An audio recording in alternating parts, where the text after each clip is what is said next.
Olá pessoal, bem-vindos a mais um episódio do podcast NeoSapiens, o podcast que desafia, transforma e inspira. Eu que vos falo sou Sidney Costa, um dos hosts desse canal e divido esse ambiente com ele, Marcelo Tolentino, Marcelo Menino, meu brother, meu irmão. Você não aguenta, né? Sempre que eu falo isso, tá engraçado, cai engargalhado, tá engraçado. Fala galera! Muito bom estar aqui com você novamente. Muito bom também. Como sempre, o cara na elegância, gostei representando. Desse rosinha aí, ficou maravilhoso. Obrigado. Aqui eu posso usar o rosa, né? Em qualquer lugar, irmão. Não, né? Pela falha técnica. Sim, pelo outro estúdio, pela câmera, verdade, tá certo. É câmera nova, rosa, se pode colocar. Pessoal, eu começo aqui agradecendo vocês pelo enorme carinho que vocês têm nos dado ali pelas redes sociais. E você que está conectado, achando o conteúdo importante, achando que vai colaborar, tem te transformado, tem te construído, tem te ajudado, compartilha o conteúdo, curte e vamos mais numa jornada aqui com uma convidada mais do que especial. A convidada é mais especial e o tema também, né? Desvendando a apometria, uma jornada além do corpo e da cura. É um tema bastante... Eu não conhecia. É bastante diferenciado, por assim dizer.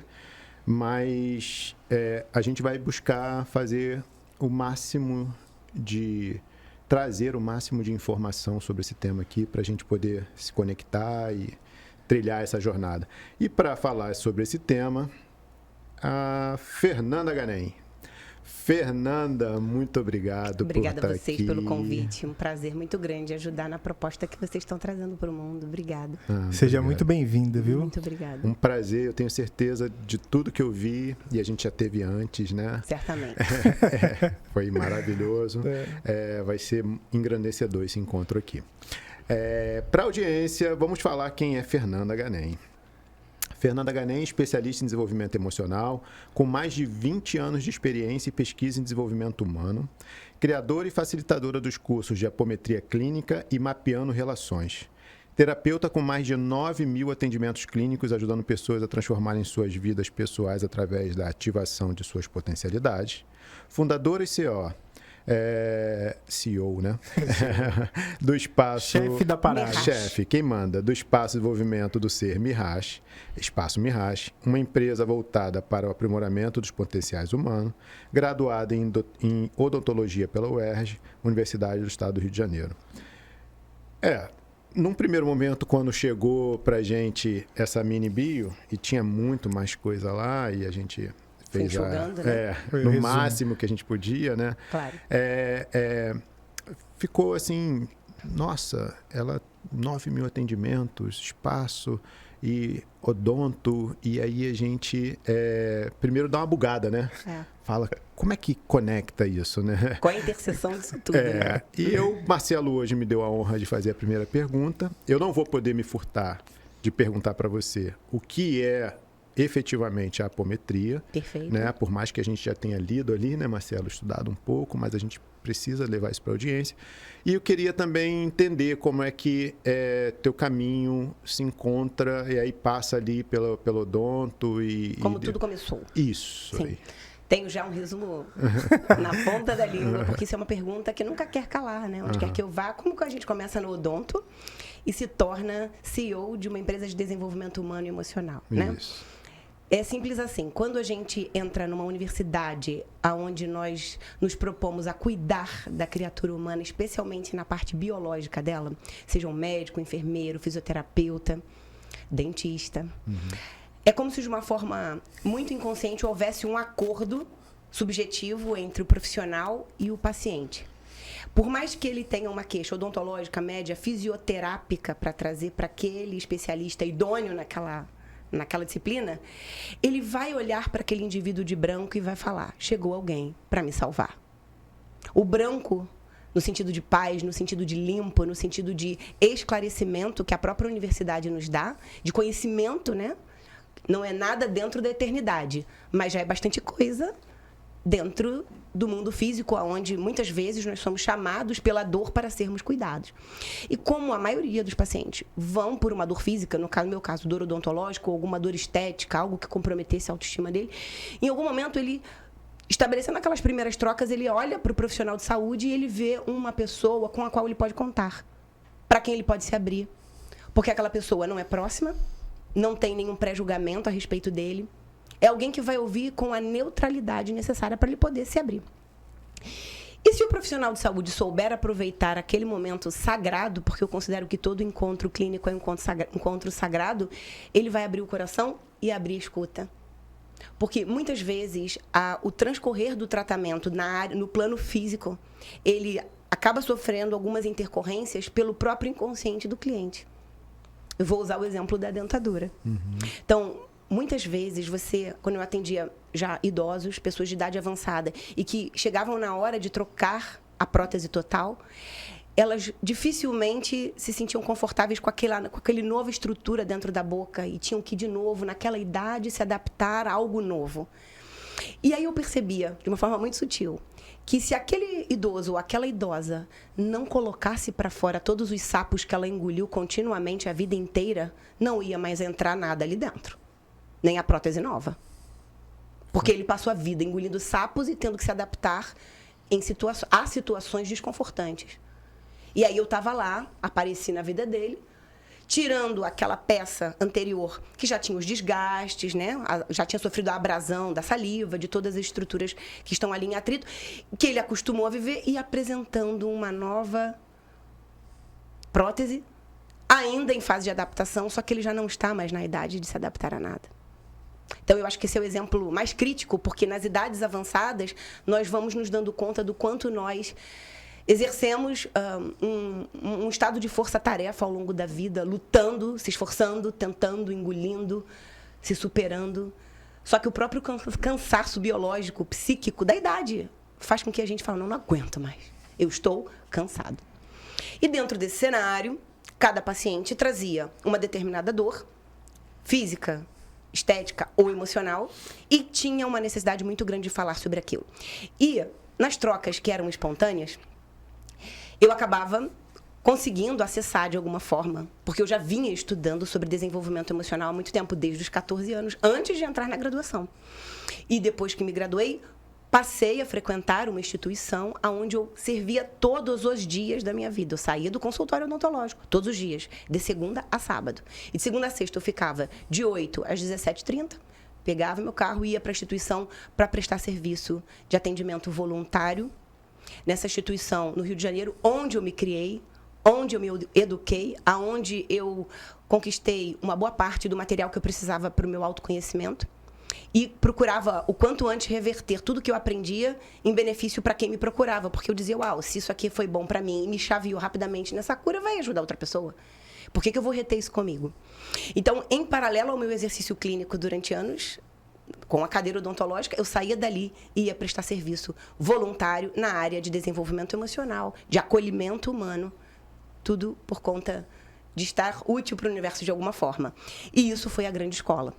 E de tanto levar esse conhecimento e esse aprendizado para os meus pacientes no consultório, e levando e trazendo tudo isso, eu fui percebendo que a configuração do meu atendimento ela começou a ganhar um viés muito mais psicoemocional do que odontológico. As consultas eram muito longas, não acabavam nunca. Aí eu preparava a minha sala com o ambiente todo, com imagens da natureza, músicas ambiente, tudo para proporcionar àquele indivíduo que chegava algum nível de acolhimento e momentos mínimos de paz, que ele não tinha. Em um dado momento, me casei, nasce minha filha, e o filho, na vida de muita gente, de muitas pessoas, é o divisor de águas, e não foi diferente na minha. Na hora de retornar, fiquei amamentando em casa e tal, na hora de retornar para o consultório odontológico, o universo não deixava. E aí eu falei, bom, as coisas aconteciam e não fluía. Mas eu falei, tudo bem. Então, enquanto eu estou terminando aqui a fase da amamentação, em breve minha filha vai estar na creche e tal, eu vou começar a fazer uns atendimentos de ajuda psicoemocional, porque as pessoas também estavam me mandando mensagens falando, cadê você? E aí, quando eu comecei a fazer isso, rapazes, não teve como impedir. O número de atendimentos estava cada vez mais rápido, mais crescente, a agenda encheu para 6 meses, e eu conseguia conciliar de cuidar da minha filha, amamentá-la, botar na creche, tal, e voltar. Foi conciliável com a maternidade. E dali eu não parei mais. Então eu comecei, obviamente, sublocando espaços em consultórios que me disponibilizavam, o número de clientes aumentando, ia fazendo em paralelo cada vez mais cursos de aperfeiçoamento. ligados a tudo que estudava o psiquismo, ligado à nova medicina germânica, ligado à antroposofia do Rudolf Steiner, ligado às constelações familiares, ligado a tudo que pudesse me dar material múltiplo para eu entender a criatura plural. E aí eu vi que eu estava absolutamente pronta. Em algum dado momento, eu parei de sublocar salas, peguei um espaço só para mim, um pouco menor. Nesse espaço, eu comecei a montar grupos, porque, invariavelmente, quando você desenvolve essa habilidade, né, que é um dom que vem do alto misturado com a ciência, porque tudo um dá embasamento para o outro, a ciência dá conhecimento e o que flui, digamos, do universo nos dá consistência. Tem que ser verdade. E com esses dois componentes trabalhando continuamente, as pessoas se sentiam atraídas a trabalhar comigo. Comecei a atrair pessoas que não queriam só passar por mim como pacientes, elas queriam mais. Fernanda, eu quero conviver mais, eu quero estar com você, eu quero... Cada vez que a gente tem um encontro, você me dá uma aula um pouco além. E aí fui montando pequenos grupos que iam se reciclando, as pessoas iam ganhando espaços nas vidas delas, melhorias, vinham daquela forma deficitária, disfuncional, nós trabalhávamos, dávamos informação para que ela pudesse ter um novo horizonte de visão e, a partir de um novo horizonte, ela pudesse fazer novas escolhas. E aí elas iam se reciclando, os grupos foram aumentando. Montei um grupo de constelação com uma equipe fixa de representantes, porque eu também entendia que a história de cada indivíduo ela é muito preciosa e cabe um sigilo ético profundo.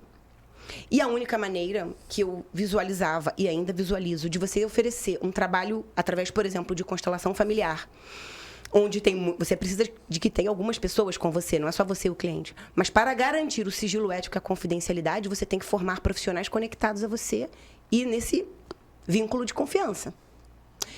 E aí eu, passando informações, dando cursos, capacitações, ensinando cada um deles a lidar com a ferramenta da senso-percepção, essa habilidade que toda criatura humana tem de se conectar subjetivamente ao que o outro sente, às circunstâncias, a um futuro, a um passado, que não podemos só restringir ao processo intuitivo, ele vai para além da intuição.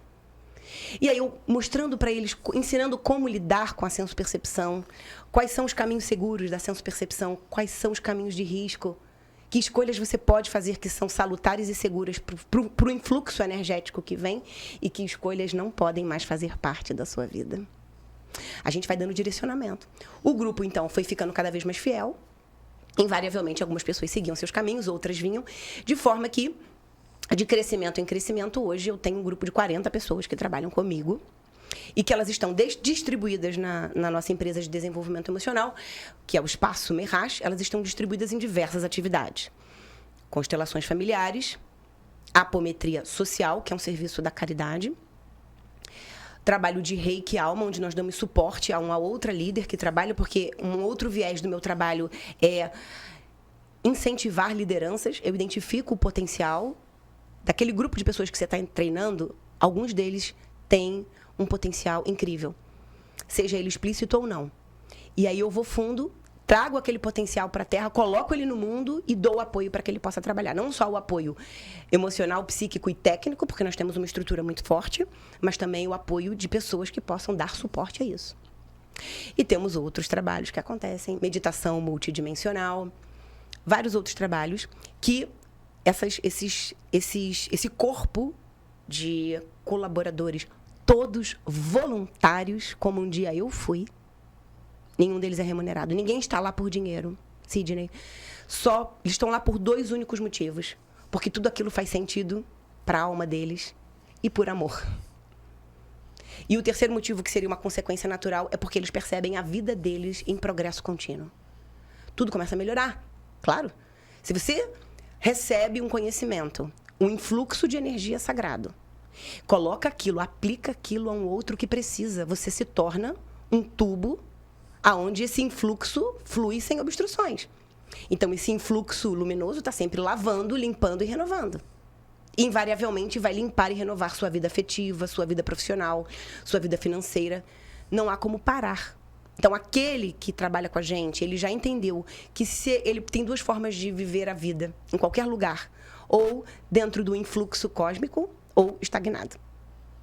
E essa estagnação tem a ver também com a estagnação do conhecer, do saber, do servir. Então, como a proposta de vocês é inspirar e transformar, eu me senti absolutamente inserida dentro desse contexto, porque é com muita felicidade e muita realização que eu sinto que a gente inspira. Fantástico, irmão. E aí, acabou o podcast? Bom, pessoal, brincadeira. Sabe o que eu achei muito top aqui da Fernanda? Que ela é uma máquina, velho, entendeu? Ela é tipo o CEO do espiritual mesmo, assim. Ela bota ordem na parada. E essa força, né? Você sente força nas paradas dela. E é um contraste, porque quando você fala não de uma pessoa que ajuda, de caridade, disso aqui, você fica querendo aquelas pessoas mais passivas. Na paz. Né? Cara, ela é uma força, você sente a força dela aqui. Muito legal. É muito bom. Vamos voltar um passinho atrás agora. Tá, perfeito. Com toda essa catarse aqui, tudo que você deu de conhecimento pra gente. Vamos restringir aqui, vamos focar em apometria. Perfeito. O tema é Desvendando a Apometria, uma jornada além do corpo e da cura, né? A apometria tem a ver com nossos corpos energéticos. Sim, eu vou fazer uma definição simples e aí depois a gente vai dando o que vocês precisarem. Para a gente construir assim, uma curva pedagógica que possa entrar na pessoa e ela entender, né? Não ficar muita informação que ela não consiga digerir. Então, a primeira informação simples que eu preciso dar é que a apometria é o tratamento dos bloqueios emocionais e psíquicos que foram se acumulando no nosso inconsciente ao longo da nossa jornada pela eternidade. Se você entende que o nosso existir se restringe a só essa vida, ok, trataremos até onde você acredita que existe. Se você entende que o nosso existir na eternidade compreende outras experiências encarnatórias, ok, vamos investigar lá e vamos encontrar. Então vai de acordo com a crença... Eu respeito isso. Eu respeito isso. Porque a apometria, quando surgiu no mundo, trazido primeiro como uma hipnometria pelo senhor Luiz Rodrigues, que era um porto-riquenho, mais ou menos na década de 50. Ele fazia de uma forma... inicial, embrionária. Depois ele foi palestrar numa universidade do Rio Grande do Sul e uma outra pessoa muito importante, que é o Dr. Lacerda, em 1965, salvo engano. Ele assistiu essa palestra do Luiz Rodrigues e falou, uau! E o Dr. José Lacerda era médico, ginecologista ainda por cima. Nossa. E ele falou assim, peraí, ele tinha outra especialidade que me falta a memória agora, mas ele falou assim, peraí, isso faz todo sentido. Ele já sentiu o chamado e a missão. Aí ele foi tentar aplicar a tal da hipnometria, que era embrionária, na mulher dele, né? A gente sempre testa no parente. Segurança de não dar problema. O bobo não era, testou na mulher, foi aprimorando a técnica, como tudo que é trazido para o mundo, tem o criador e tem o aprimorador e assim por diante. E aí ele batizou a técnica de apometria. E ele percebia que quando você dava comandos verbais, com uma autoridade mental, dizendo, vou estalar o dedo, espero que não atrapalhe o microfone, desdobrando os corpos sutis em 1, 2, 3, contagem progressiva, você estava com a sua autoridade mental, por força mental do operador e autorização do cliente ou paciente, você estava promovendo o afastamento gentil e gradual daqueles corpos sutis que estão todos sobrepostos. E ao se afrouxarem um pouquinho de forma segura, é como o abrir de um baralho de cartas. As cartas estão todas emboladas e compactadas. Quando você quer visualizar melhor todos os naipes e números, você faz o quê? E ao abrir esse baralho de cartas, você consegue, usando a sua senso-percepção desenvolvida, sacar uma dessas cartas, que representaria metaforicamente uma dessas obstruções, nesta ou em outra vida. E você pega emprestada essa carta com todas essas informações, como se ela fosse um pendrive, e conecta na sua senso-percepção. E ali você começa a canalizar, através de voz, através de movimentos do corpo, tudo o que aquela carta, que é aquele arquivo digital de um bloqueio, tem a falar sobre aquela pessoa. Suponha que aquela carta que eu saquei, aquele arquivo, fala de um bloqueio emocional que aquele indivíduo viveu durante a fase intrauterina, quando a querida mamãe, engravidou daquele ser no momento que era ainda inapropriado para ela. Ela só tinha 15 anos. Não tinha como sustentar aquela criança. Não tinha nenhuma possibilidade de futuro. Não foi aprovada pelos pais e se viu absolutamente sozinha, sem parceiro, sem os pais, sem dinheiro, sem ninguém.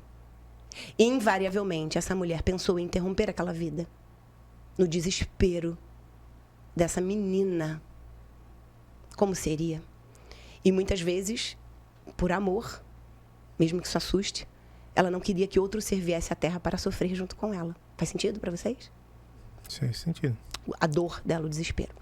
Mas aí, por algum motivo, talvez orientada por uma pessoa que a acolheu, uma chefe, e dissuadiu ela da interrupção da gravidez, explicando quais seriam as consequências desagradáveis de uma interrupção.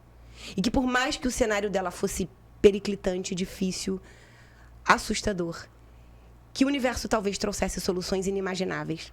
E essas palavras de acolhimento dessa chefe fizeram ela mudar de ideia. Ela deixa o neném nascer e, tal como foi dito, o universo foi se ajeitando, ela foi encontrando uma forma de subsistência, de criar essa criança, de encontrar uma potência dentro dela que ela não conheceria sem que esse desafio tivesse acontecido. Porque, diante das dificuldades, nós descobrimos a nossa força, a nossa realeza aparece quando a dificuldade vem, porque nós vamos recrutar uma força que não sabíamos que tínhamos, se não fosse aquela dor. E aí ela vai se superando, se transforma numa grande mulher, bota o menino na escola, gradua o filho e se forma doutor. Um lindo final feliz. Um homem com escolaridade, que conseguiu se casar, mas ele trazia uma insegurança muito profunda de que nunca ele sentia que tudo que ele fazia nunca era o suficiente, como se fosse um sentimento de profunda inadequação. Como? Um médico tão bem-sucedido, pacientes, um número grande de clientes, bem-sucedido, mas no silêncio da alma dele essa dor, que já tinha sido levado para muitos anos de análise, para psicoterapia, para todas as ferramentas louváveis e maravilhosas que o plano físico tem para nós tentarmos, à luz da cognição, tentarmos entender e organizar o que sentimos. Muito ele conseguiu organizar, mas aquele sentimento ainda estava lá. E é aí que a apometria pode ser útil. Porque quando você utiliza de ferramentas cognitivas para se organizar psíquica ou psicologicamente, e ela vai até um ponto, mas dali ela não consegue mais agir, é porque existe um núcleo de memória dolorosa, uma carga presa dentro de um evento. Eu vou usar a minha mão em círculo para explicar o que é o evento traumático. O evento traumático seria o círculo da minha mãe. Esse círculo é o fato. O perímetro é o fato. Aconteceu. Minha mãe desejou que eu não viesse. Ela pensou em me interromper. Eu não devo prestar para nada. Eu não sou bom o suficiente. Posso estar atrapalhando. Quão inadequado eu estou sendo vindo agora. E o núcleo dessa circunferência pode estar cheio ou vazio de carga emocional da dor. Quanto mais cheio de carga emocional, que é uma vibração, emoções são frequências, tanto maior é a sensação de que aquela dor é gigante. E parece que ela está muito próximo, querendo nos pegar, bem ali, correndo atrás de nós. Às vezes um evento que já tem muito tempo, para nós parece que foi ontem, porque a carga emocional dentro do perímetro densifica e faz parecer que foi ontem. E aí há uma ruptura da linearidade do tempo. Poxa, mas eu já tenho 45 anos, como é que parece que foi ontem? Então, há uma perda do conceito linear do tempo. Agora, durante a apometria, saquei a carta dele no período intrauterino. E eu começo a canalizar e dar voz àquele bebê. Às vezes fico... o meu gestual vai ficando regredido como de um bebê. Ponho o dedinho polegar na boca para fazer a sucção do dedinho como um bebê, se sentindo ameaçado, com medo da interrupção iminente, torcendo para que a vida seja possível, doido para abraçar essa mamãe. E aí a gente começa a canalizar, que pode vir em formato de lágrimas ou simplesmente de uma narrativa, e eu vou sentindo, o apômetra vai sentindo no corpo dele toda esta catarse. Esta forma de você fazer uma descarga da carga emocional que estava ali. A carga emocional que estava dentro deste perímetro do fato, ela pode ser aliviada e descarregada de várias formas no apômetra. Muitas vezes ela é descarregada por respostas motoras, tremores, a musculatura lisa, que é de dentro das vísceras, e a musculatura estriada, essa que nós temos controle motor, ela pode tremer. E essa descarga motora da musculatura está proporcionando uma descarga daquela carga, porque o cliente autorizou e existe uma conexão. Outras formas, eructações, gases. Por exemplo, eu estou com vontade de eructar agora, porque eu estou provavelmente contando essa história, puxando alguma carga de alguma memória de alguém, porque está tudo interconectado. Lacrimejamento espontâneo, dilatação abdominal oriunda de muitos gases em formação. Às vezes, uma sensação de que tem um apertamento, os músculos não tremem, mas eles fazem uma sensação, por exemplo, esse cinturão de músculos ao redor do pescoço começam a apertar, dando uma sensação de enforcamento. Mas tudo isso não chega numa condição de ser desconfortável para o apômetra. Digo, não é insuportável. É apenas um desconforto suportável, que, inclusive, nós educamos os apômetras a regularem essa catarse. Você não precisa se esgotar fisiologicamente para proporcionar um resultado de excelência. Basta que você tenha autoridade mental desenvolvida, uma vontade interna de ajudar, a conexão a um campo maior que nós chamamos de egrégora de trabalho, que vai para além da sua vontade, é uma força maior que rege. Com tudo isso operando junto e o aval do paciente, que é imprescindível, você dá um ajuste e diz, olha, eu comando para que as descargas motoras efetuadas no meu corpo sejam feitas de forma mais delicada, mais gentil comigo, para também o paciente não ficar, né, impressionado. O objetivo não é, em absoluto, dar nenhum show, nenhuma demonstração megalomaníaca de nada sobrenatural. Não é isso. Se a pessoa se propõe a fazer um trabalho com outra pessoa, ela tem que manter o cliente, o paciente, calmo, equilibrado. Ele tem que estar recebendo aquilo em paz, tem que criar conexão. As demonstrações, Sidney, são para que o nosso paciente, ele, através de alguém que ele não conhece, que é você, eu nunca te vi na vida, Fernanda, mas você está falando o que eu sinto. Finalmente, alguém consegue confessar uma dor que eu senti sem nunca ter me conhecido. E vocês não imaginam o nível de conexão que a gente cria com o cliente, porque ele, se ele nunca te viu na vida, e você, através da sua oratória, da sua boca, você comunica uma dor que era profunda dele, você é uma pessoa inesquecível para ele agora. Porque você traduziu o que ele talvez nem conseguisse. Invariavelmente, essa pessoa com essa dor da inadequação, do medo de não ser aceito, né? Esse médico, muito medo de não ser aceito. Nos relacionamentos, nos ambientes. Esse medo rondava ele. Então, muitas vezes, ele ficava inseguro de compartilhar isso com alguém e, devido à própria desorganização emocional, ele não conseguia trazer em palavras organizadamente o que sentia. Porque, vamos combinar, né? Dentro desse emaranhado gigante que é o psiquismo humano, as nossas emoções se embolam e nos confundem. Muitas vezes não conseguimos organizar. E aí, quando aquela emoção que eu saquei da carta vem para mim, que estou organizada, e eu dou voz de forma organizada, eu já organizo o que ele sente. Não só por via cognitiva, mas também porque eu devolvo aquela energia que sai dele desorganizada para mim. Ele passa por esse meu processador e eu devolvo ela processada e organizada em forminhas embaladas e higienizadas, para que ele possa, então, dar conta daquela memória. E, invariavelmente, a gente esvazia aquele conteúdo dentro daquele perímetro. O fato não desaparece. Ele continua ali. Aconteceu. Mas a carga emocional se dilui. E, dependendo da eficiência e da profundidade que você conseguir trabalhar no indivíduo, você faz realmente a pessoa renascer. Nossa, que clareza, hein? Então, só para ver se eu entendi. Sim. O pressuposto básico é que nós somos corpos com várias camadas, digamos, né? Perfeito. Energéticas. Perfeito. Energéticas. Isso, ponto. E aí, o apometrista... Apômetra. O apômetra, que nome legal. Ele... Então, ele se conecta comigo e essa energia, e com permissão, né? Com a permissão. E aí, ele começa como se fosse fazer uma leitura dessa energia. Perfeito. E aí, aquilo que não está em equilíbrio, ele pega e através do... E aí ele canaliza? Canaliza. Isso. Agora, ou seja, a apometria, ela... se eu quebrei o pé, eu vou no ortopedista. Sim. Se eu tenho afetos desorganizados, emoções e coisas que eu não estou conseguindo resolver nem na psicanálise, eu sou o paciente ideal, indicado para a apometria. Sim. Porque provavelmente está ligado a esses corpos sutis que estão guardando, ou seja, que tem alguma incoerência guardando... Eles são armazenadores dos núcleos dolorosos. Perfeito. Perfeito. E aí uma última questão é a seguinte.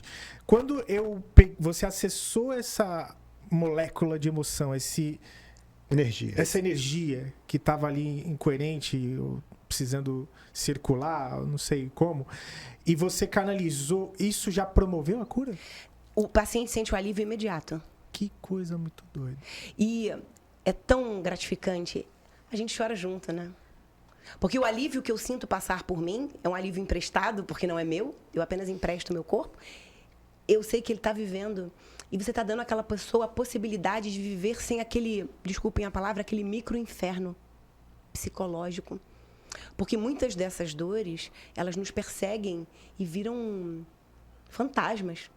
Que ora estão maiores, ora estão menores. Quantas moças, né, tão cheias de virtudes intelectuais, que desenvolvem tantas habilidades adquiridas, pessoas super aprazíveis, e tão eficientes, mas que trazem o fantasma da rejeição, não conseguem viver uma relação afetiva saudável. E isso é um fantasma para elas. E quanto mais elas são rejeitadas, mais o fantasma aumenta. Então, ou a gente entra para acabar com esse fantasma, ou fica sem controle. Porque para a próxima relação, ela já vai com o pressuposto de que vai ser de novo. Pô, muito interessante. Agora, uma correlação que eu fiz, lembra que eu comentei você deve ter assistido também aquele documentário no Goop Labs, que é um médico, eu não vou lembrar o nome dele agora, mas depois eu boto na descrição, que ele trabalha com energia. Certo. E a ciência está começando a descobrir que certas emoções ficam retidas no nosso corpo. Perfeito. Isso está sendo estudado, um tal de peptídeos, não sei das quantos químicos. Peptídeos. Peptídeos químicos se transformam... Há um pensamento, esse pensamento gera uma energia de uma determinada emoção, que é carregada através dos peptídeos, que é derramada como elemento químico e energia, assim, elemento químico e energia no corpo. Sim. E aí, a partir daí, eles vão ter um determinado grau de energia positiva ou negativa e vai se instalar ali em determinado local ou em determinado corpo energético. Isso. E a minha questão é a seguinte. Bom, se eu tenho alguma coisa nesses corpos sutis da minha energia que está desagradável, que não está legal, que está me trazendo... que precisa de cura, sim, ele provavelmente tem um sintoma, sim, ou não, sim, pode ser. Uhum. As pessoas relatam isso, assim, de tipo, cara, eu tava com uma dor no meu joelho esquerdo. Sim, adorei vocês terem puxado para essa somatização das emoções no corpo, porque nós utilizamos, além da apometria, nós utilizamos ferramentas conjugadas para otimizar a nossa leitura. Uma das ferramentas que nós utilizamos de leitura é a nova medicina germânica, trazida por um alemão maravilhoso chamado Dr. Hammer. Lemos muito. E o que acontece? O Dr. Hammer maravilhosamente catalogou na Alemanha, alguns anos atrás, um número gigantesco e incontável de doenças aos seus respectivos traumas, que ele chamava de conflito biológico de hiperestresse. Então, nessa sequência que o Sidney mostrou. Quando a gente sente algo nos impacta, né? E seja um impacto de curto prazo, um assalto, um abuso sexual, uma humilhação pública, ou algo de longo prazo, uma dívida financeira que você não sabe como pagar, uma ameaça de morte contínua, o medo de descobrirem uma traição sua.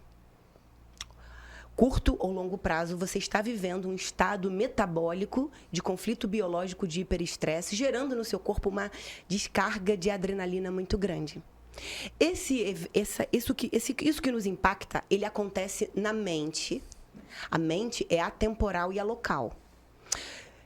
mesmo que a mente seja atemporal e alocal, ela tem um órgão físico que é um processador da mente. Esse órgão é o cérebro. Então, quando algo nos impacta, a primeira coisa que acontece é que cria um registro no cérebro. O registro no cérebro são formações de círculos concêntricos que são os focos de Hammer, como se fossem cicatrizes dessa dor. Depois, isso começa a vir para o corpo, porque a natureza encontra uma forma maravilhosa de impedir que você entre em colapso, em surto, devido ao impacto que aquilo te causou. Então, ela faz o seguinte, a natureza recolhe o excesso da carga que aquele evento traumático te trouxe e traz para o corpo. E distribui no que seriam seus órgãos ou tecidos mais vulneráveis, que a gente chama também de órgão de choque, por diversas maneiras. Eles se distribuem. A falar de vulnerabilidade é muito... Órgãos vulneráveis é um assunto muito amplo. E quando ela se distribui, ela vai gerar sintomas físicos. Por exemplo, joelho. O paciente chega, Fernanda, eu tenho muita insegurança, eu não sei o que fazer da minha carreira, eu estudo, trago vários estudos para mim, tento adquirir várias habilidades, mas nunca consigo transformar aquilo numa aplicação prática para eu ganhar dinheiro. Ah, e tem outra coisa, Fernanda, eu tenho uma dor no joelho, que é o joelho direito, que é uma dor danada. E já está comigo um tempão. Ah, o médico disse que é não sei o que, não sei o que. Sim, existe um diagnóstico dado pelo plano físico, porque quando a doença precipita na matéria, ela já adquire uma configuração de desorganização na matéria e, portanto, ela está classificada no Código Internacional de Doenças. Vai ter um nome. Mas qual foi a origem? E aí a gente vai ver, estudando ali aquele caso a caso, e, por exemplo, descobrimos que esse rapaz, ele nunca teve a aprovação do pai em nada que ele fazia. Então, o pai não aprovava os caminhos. E é o joelho, a articulação que nos coloca para caminhar nos nossos caminhos. Então, aquela insegurança, aquele medo, não era só de não dar certo, era de desagradar o querido papai. E se somatizava em dor no joelho para impedi-lo de caminhar mesmo. Ó, não vai dar não, hein? Não caminha não, porque o papai não vai gostar. Então, quando a gente faz a apometria, claro, eu utilizo a leitura da Nova Medicina e já sei, ó, problema com o caminho. E aí eu saco a carta certa e já desenvolvo, mas não precisa você entender de Nova Medicina Germânica para você ser um bom apômetra. É que tudo complementa. Em algum lugar, todas essas linhas científicas, metodologias, técnicas, em algum lugar elas se interseccionam. E ou você sabe aproveitar a intersecção de todas elas e colocá-las a serviço da vida, ou você vai criar confrontamento entre linhas. Aliás, são as duas formas de você também exercer as suas habilidades na Terra. Ou confrontando tudo com tudo e gerando cada vez mais conflito, dor, medo, pânico, culpa, repressão, ou pegando um pouco disso, um pouco daquilo, isso se soma com aquilo, essas 4, 5, 6 coisas se interseccionam, é para o bem coletivo, é para mim, é para todo mundo, então vamos embora. E eu acho que gosto de usar um exemplo bíblico, porque isso já é sabido há muito tempo. Paulo de Tarso já dizia, tomai de tudo um pouco e ficai com o que é bom. Fantástico. É isso. Quando a gente ouve, é de uma clareza, mas é de uma clareza e de uma autoridade, mas ao mesmo tempo amorosa, entendeu? Então a gente percebe que você é uma mulher muito bem formada, muito letrada, que tem uma energia diferenciada. É incrível quando você falou que talvez estivesse contando a história de um médico, de uma mamãe, de alguém pela região que pode ter captado. Então a gente já começa a perceber que essa tua conexão energética é aflorada, né? E a gente percebe o padrão de autoridade, efetivamente, mas percebe uma amorosidade, uma doação para aquilo que você efetivamente se propôs a fazer na vida, que é fantástico. E quando a gente chega lá no espaço, Merhash, que a gente percebe efetivamente, fisicamente, né, como o amor teu ali se desdobra. Em cada canto, em cada lugar bem cuidado, maravilhoso. E principalmente também no nome, né? E se você pudesse falar um pouquinho dessa história aí do nome, que é uma palavra em hebraico, né? Isso. E como é que vem, da cabala e tal, que pudesse falar um pouquinho. Antes que eu comece a explicar o nome, Merhash, é uma explicação simples, eu queria aproveitar, porque vocês já falaram 2 vezes sobre a questão do amor e da força. Como se, infelizmente, existe um grande... Nós criamos um grande mal-entendido a respeito do amor no mundo, né? nós fomos entendendo, devido à nossa experiência como seres encarnantes em diversos regimes, sofrendo diversos tipos de coerção, de violência, de aviltamento, de subtração, de humilhação. Poderíamos ficar aqui para sempre contando as incoerências da humanidade no que tange oprimir, comparar, achatar. E como essas figuras que foram ganhando poder, foram se apresentando com a sua força, entre muitas aspas, para destruir, nós associamos inconscientemente, enquanto humanidade, que força está relacionado a algo talvez não tão bem legal. E que talvez o oposto a força seria o mau uso. E que talvez o oposto do mau uso seria a fragilidade, a passividade. Só que isso é um maior engano, especialmente a respeito do que é o Criador e esse universo maravilhoso que sustenta órbitas de planetas, estrelas que se formam, que se explodem, viram supernovas. Quem, se não algo muito forte, poderia sustentar isso tudo? Logo, o amor é força. Perfeito. E aqueles que nós fomos mal impactados e auto-intitulamos como fortes porque eles estavam nos oprimindo um grupo de pessoas, né? Eles são inseguros e talvez muito fracos e temerosos de serem destruídos, precisavam destruir pessoas. Voltando ao nome. Emocionei. Cara, não, tudo que a gente, na verdade, é o que a gente efetivamente, a força, né? Irmão? Experimentamos, né? Experimentamos a força sábado e uma força divina de amor. E tudo do jeito que você colocou aí, é efetivamente aquilo que a gente efetivamente hoje vivencia, com Deus, com muita força e muito amor pra gente. Muito. Porque na autoridade de tudo que é sagrado, se não houver força, não há como sustentar, não há como prover, não há como colocar ordem e disciplina. Ele é o que segura as marés e os planetas pesados e coloca uma criança no braço. Exato. Do outro lado. Então, tudo. Não tem como.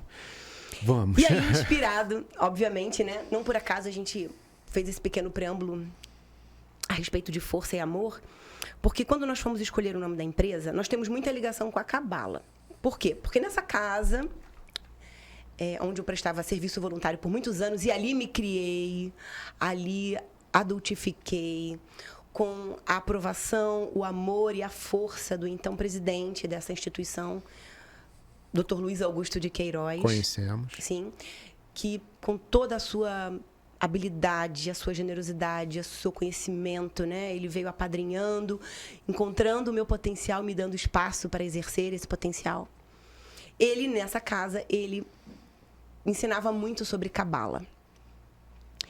E a Cabala é um estudo muito complexo e eu não posso nem ousar explicá-la. Não sou a pessoa mais idônea para assim fazê-lo. Um dia posso indicar alguém maravilhoso. Eu já conheço algumas. Já. Opa! Vou assistir esse podcast. Porque é um aprendizado infinito. Quando você acha que você aprendeu alguma coisa, você fala, não, começa de novo. Essa tem que vir. Mas, enfim, uma das ferramentas que a Cabala oferece são as consoantes do próprio alfabeto. Essas consoantes estão distribuídas em todo o Velho Testamento, escrito em hebraico. E existe uma passagem bíblica, que é aquela passagem, digamos, que seria o evento mais impactante e majestoso, inimaginável. Moisés abre o Mar Vermelho, né? O que pode ser mais majestoso do que isso? Não é só uma cura, que já seria maravilhoso, uma cura de uma pessoa amada, mas ele abre o mar, né?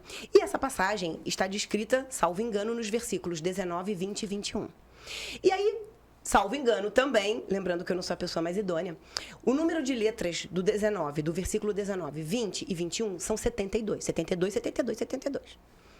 Os cabalistas, por razões pelas quais não me cabe nem tentar imaginar, perceberam que ao fazer combinações de uma consoante do versículo 19 com uma do 20 e uma do 21, respectivamente, eles iam formando tríades de consoantes, formando uma planilha com 72 tríades. Cada tríade dessa seria um código sagrado que, ao escanearmos com os olhos, aqueles símbolos que nós não entendemos nem que letra aquilo representa e nem qual é a vocalização, a gente permite que dentro dos nossos registros acásticos e sagrados seja movimentada uma engrenagem na direção de uma certa cura. Significa que cada tríade daqueles 72 tem uma aplicação num setor da vida. Então, uma tríade serve para você se proteger do mal, a vibração que sai dela. Uma tríade serve para você vencer obstáculos. Uma tríade serve para problemas emocionais. E uma dessas tríades, diria assim, seria a mais neutra e abrangente, é formada pela letra Men, Rei e Shin, de trás para frente, porque ele é lido da direita para a esquerda. Men, Rei, Shin pode ser vocalizado por algumas escolas. Se há uma vocalização, poderia ser vocalizado como Me, Re, Shi, seguindo as vogais naturais. Mas existe uma outra escola que vocaliza esse nome como Mehash. São apenas escolas que ensinam vocalizações. E a palavra Mehash, quando vocalizada repetidamente e aquele nome escaneado, ele vai invariavelmente permitir que o indivíduo se trabalhe. Se trabalhe em quê?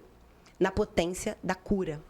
Porque é como se esse código representasse a chave para um anjo de uma cura. Uma cura plural, uma cura abrangente. Uma cura que vai para além do que você possa entender. Então, às vezes, no pouco que eu sei, eu vi muitas pessoas pedindo aos mestres cabalistas: olha, eu queria um código sagrado, um nome de Deus para resolver meu problema financeiro. E aí ele dava lá o código. Mas a pessoa vocalizava, visualizava, escaneava e não resolvia. Mas é claro, o problema dessa pessoa não era com o dinheiro, e sim com a humildade. Então ela resolveu fazer um autodiagnóstico, sabe? Aquela pessoa, o tudólogo. Só porque eu entendi isso, então eu já sei me autodiagnosticar e já dou o que eu preciso. E não deu certo. Talvez se ele tivesse passado por um especialista, eu sempre digo, viva os especialistas, e chega de tudólogo. Esse especialista talvez tivesse feito uma anamnese e falou assim: não, rapaz, na verdade, teu problema é com a humildade. Deixa eu te dar uma outra tríade, vamos botar o joelhinho no chão aí, vamos se render a uma grandeza maior, vamos entender que nem tudo gira em torno de você. E aí talvez você faça as pazes com a energia financeira. Show. Então, Mehash significa anjo da cura. Anjo da cura. Lindo. Fernanda, uma das coisas que eu fiquei chocado foi com o número de atendimentos que você fez. Pois é. Cara, 9.000 pessoas. Você tem ideia do que são 9.000 pessoas? Mais de 9.000 atendimentos? Eu tenho, porque eu vi lá um monte de arquivo, um monte de pasta, um monte de anamnese ali, que eu falei assim, nossa. E não eram todas que estavam ali, já eram as mais recentes. Então você é uma enciclopédia. O que acontece é que a gente acaba ouvindo tanta história que a gente vai armazenando elas e usa como... E aí, voltando um pouquinho aqui pro nosso tema da apometria, eu imagino que assim como o doutor... Luiz Augusto? Não... O Hammer, da Nova Medicina Germânica. Que ele foi notando padrões concêntricos no cérebro. Sim. É que o Carlos fala, né? O Carlos Veiga. Da escaneado no cérebro. Eu imagino que você também foi notando padrões nesses 9.000 atendimentos que você fez. Perfeito. E a gente tem percepção, principalmente agora nos últimos anos, por conta da pandemia, que tudo que está acontecendo, desse que já até foi tema de um episódio que a gente fez, do nosso adoecimento mental, né? E tanto se fala de saúde mental e tanto se fala de síndrome do pânico, ansiedade, que mais? Estresse e vários outros... Burnout e vários outros nomes aí que a gente foi colocando para esses problemas. Na apometria, você já conseguiu identificar algum padrão disso? O que eu estou tentando te perguntar? Por exemplo, você comentou nesse exemplo do médico que teve o probleminha lá, o grande dor que veio já da rejeição da mãe e tal. Esses problemas de saúde mental, você percebe algum padrão neles com relação a algum acontecimento? Nesse plano? Alguns sim e outros não. Porque quando se fala de problema psiquiátrico, principalmente, né? questões psiquiátricas. Isso. Existem algumas questões psiquiátricas que são simples e outras que são engrenagens muito complexas, que se interconectam com várias coisas ao mesmo tempo, como se fosse a confluência de vários fatores gerando uma tormenta, um mar revolto. O que a gente costuma fazer é o seguinte, para poder fazer uma leitura, digamos, grosso modo, logo da primeira chegada, né? É o seguinte, paciente chegou, cliente chegou. A minha pergunta, que nunca quer calar, para aquela primeira triagem na minha mente é: em que instâncias estão o problema desse paciente? É só no plano físico? Uma questão pessoal dele? Só dele? Um trauma, uma coisa que ele viveu? Um bullying escolar que deixou uma sequela? Foi ele que viveu e somente ele. E ele é refém desse bullying até hoje, porque bullying é uma coisa séria. Bullying é uma coisa muito séria. Ou esse problema vai para além dele, de uma instância individual, digamos. A instância individual vamos entender como um primeiro círculo central, assim. Mas se ele estiver para além, ele além de ser individual, ele também é familiar. Ele está na instância sistêmica da família. E não é individual ou familiar, é individual e familiar. É tudo e. Cada vez que eu abrir um círculo, entendam que é e. Então, esse do bullying sofreu, de fato, um conflito de hiperestresse traumático do bullying por muito tempo, mas você sabe que na família existe um padrão de rejeição e exclusão que foi vivido por muitos antepassados e se repete na história dele? Então não foi só ele? Então, quando ele vai me trazendo a questão, eu estudo as experiências que ele viveu, o que ele souber e lembrar, porque muitas vezes o trauma foi apagado, como se fosse uma amnésia de proteção psíquica, e você não pode ir lá futucar. Se esqueceu é porque não vai dar conta. Se esqueceu, deixa esquecido, porque é dor intransponível e o cérebro, para proteger, fez ele dar o apagão. Não pode enfiar. O trauma é como se fosse um mingau quente, você não pode pegar a língua dele e enfiar no meio do mingau. Você tem que vir comendo pelas bordas, esfriando e soprando, dando na boquinha. Quem sabe, ao chegar no meio, o mingau tá frio. Nossa, ela tem cada construção, irmão, que eu vou aqui pensando, viajando. Essa do mingau foi maravilhosa. Foi muito boa. Cuidado com o mingau. Bom, e aí eu vejo, então teve o bullying, foi isso que te aconteceu, eu sei. Mas me conta uma coisa, e na sua família? Como que foi? Você não pergunta, tem alguém que foi excluído? Você fica quieto. Me conta um pouquinho, como é que é a história da sua mãe? Me conta um pouco a sua visão sobre ela. Ele pode ter uma visão realista ou fantasiosa sobre o papai e mamãe. Se for realista, ótimo. Se for fantasiosa, é uma forma de me demonstrar que tem algo de errado no reino da Dinamarca. Toda vez que você idolatra uma das figuras, pai, mãe ou qualquer figura, você está tentando acobertar uma dor profunda ou algo que você não quis ver. Ou que machucou a você ou alguém que você ama. Idolatria é um comportamento compensatório. Nós viemos para nos amar e não para idolatrar. Nossa. Idolatrou, ali já para mim vem a sirene. É aqui. Fulano era perfeito. Bom, temos um problema sério, porque ninguém é como ele é. Né? Mas na cabeça da proteção daquele caos, ele diz que é perfeito. Então, vamos lá. O problema do paciente pode estar numa questão individual, primeira esfera. Uma outra esfera, concêntrica, familiar e eu ainda vou além. Eu digo... E me diz uma coisa, você dorme bem? Você tem pensamentos repetitivos? Você tem vontade de sumir desse mundo? Tem ideações suicidas?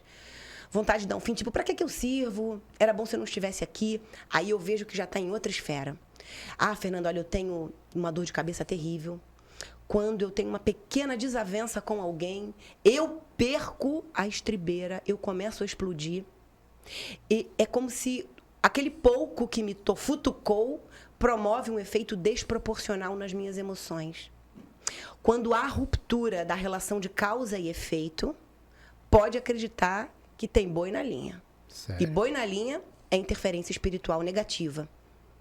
Porque eles ficam ali na espreita, aguardando o obsedado.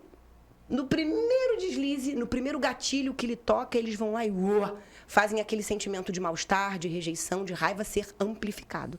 E por isso nós super reagimos mediante pequenos estímulos.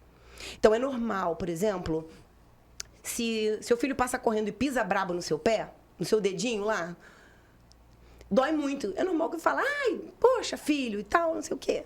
Mas não é normal você quebrar a casa toda. A ruptura na relação de causa e efeito.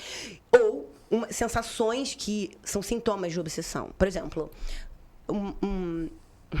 Tem que ser sintoma conjugado. Muito cuidado nessa hora, né? Não é toda dor de cabeça que é sinal de obsessão, mas vamos lá. Uma cefaleia contínua acompanhada de dor na nuca, acompanhada de pensamentos autodepreciativos, desvitalização contínua, falta de ânimo, perda de interesse pela vida. Claro que isso também pode estar catalogado como uma depressão ou algo parecido, mas por trás tem boi na linha. E ele vai tomar um remédio, eu vou indicar ele a um psiquiatra ou a um neurologista para que ele seja medicado por um profissional idôneo. Os médicos são nossos aliados. O fato de nós trabalharmos com uma vertente que lida com o subjetivo, com a energia, com o plural, com o intangível, não invalida os veículos de cura da Terra. Porque se a doença já chegou no plano físico, meu amor, eu vou precisar de alguém que tire essa dor. Então ele vai para o médico, ele toma a medicação prescrita e ajustada pelo médico, para eu ganhar tempo para vir trabalhando no processo espiritual que já leva um tempo maior para cuidar. E, vamos de novo, questão individual e sistêmica e espiritual, e aí vamos à última esfera, que é a que abrange todas as demais, e kármica. Porque esse karma, dependendo do que ele esteja vivendo, Fernanda, eu tenho um problema de múltiplas falências. Todo empreendimento que eu abro, ou quebra, ou pega fogo, ou dá problema, ou uma coisa horrorosa. Sempre tem uma coisa horrorosa. E outra, na minha casa eu não tenho sossego. Minha mulher está sempre me agredindo. Então existe um caos instaurado e autorizado por uma lei kármica, que ali esteja, e que está vigente. Esse karma está em vigência. Existem karmas leves, moderados e acentuados. Esses karmas são renegociáveis. São passíveis de renegociação na medida em que você se transforma e mostra que aprendeu com aquilo, na medida em que você se conecta ao Criador, na medida em que você cria uma conexão com uma força maior para pedir que ela advogue em seu favor e te dê uma chance de fazer diferente. Porque se esse karma não for negociável, você vai ser refém dele para sempre e não há possibilidade de mudança. E o universo não nos quer estagnados, o universo nos quer em transformação progressiva. Se eu não consigo respirar, como é que eu vou me transformar? Eu estou só achatado no subsolo. E aí máscaras de oxigênio descem e aí você consegue, ok, respirando melhor, eu acho que eu consigo fazer melhores escolhas e ser uma pessoa que se auto-aprimora. E, obviamente, existem os casos extremos, que são os karmas que nós chamamos de inegociáveis. Não é que sejam, de fato, totalmente negociáveis, mas que vai requerer um esforço maior e uma equipe multidisciplinar em todas as instâncias, inclusive nas espirituais. E aí, paciente chegou. Tudo isso para te responder essa pergunta. Eu tenho como saber, é pequeno, é médio, é grande ou é GG? O que é o problema ali?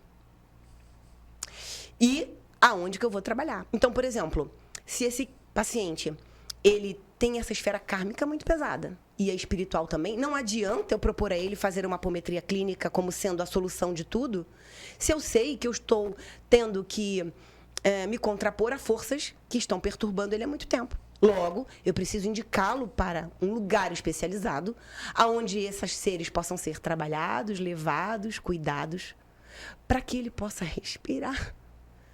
E aí, em paralelo à minha apometria clínica, que vai dar a ele conhecimento, entendimento, esclarecimento, vontade de mudar. No que eu ajudo essa pessoa, Marcelo? Que está sendo perseguida por obsessores, que, por exemplo, em vidas passadas, ele foi um déspota, ou um czar, um totalitarista, matou, cortou cabeça, humilhou, fez mau uso do poder. Esses seres, invariavelmente, não estão satisfeitos. E outra, não são poucos, são muitos. Mas se ele já vem com todos esses problemas, mas ele ainda não entendeu que ele é um belo de um arrogante ainda, e se acha o dono do mundo, é aí que é o meu papel. Eu não só canalizo, como já foi descrito anteriormente com outro exemplo, mas eu dou a ele a possibilidade dele entender o que é que ele está fazendo errado e que está gerando sempre o mesmo resultado. Eu tenho que mostrar para ele 3 coisas a uma só vez. Quais são as desvirtudes que ele precisa trabalhar? A gente fala isso com muita elegância. Qual é a função dele para, digamos, para desenvolver uma habilidade que possa progredi-lo, que é bom para a persona dele? E qual é a função dele no mundo? Que aí eu mostro para ele a missão dele. E quando você mostra para o cliente a missão, você dá a ele um olhar expandido.